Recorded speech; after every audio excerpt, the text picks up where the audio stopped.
రైతులందరికీ నమస్కారాలు. నా పేరు నరేంద్ర కుమార్ రెడ్డి.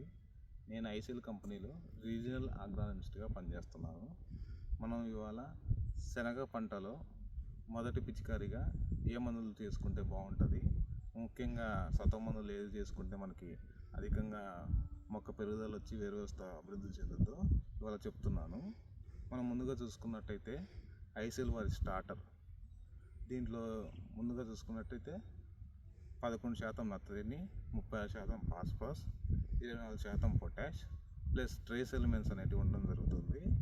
అంటే సూక్ష్మ పోషకాలు అనేవి ఉండడం జరుగుతుంది. ఇది కానీ మనం పిచికారీ చేసుకున్నట్టయితే మొక్క పెరుగుదల అనేది బాగా ఉంటుంది.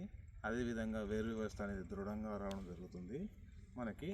అదేవిధంగా మనకి మైక్రో న్యూట్రియన్స్ ఉండడం వల్ల మనకి అధికంగా ఆకులు కానీ కొమ్మలు కానీ రావడం జరుగుతుంది అన్నమాట.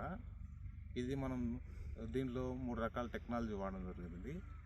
ఈ టెక్నాలజీ ఏంటంటే స్ప్రెడ్డరు, గమ్ము, స్టిక్కరు, ఈ 3 రకాలు ఉంటాయి. అదేవిధంగా హ్యూమిక్టెంట్ అనేది ఉండడం జరుగుతుంది.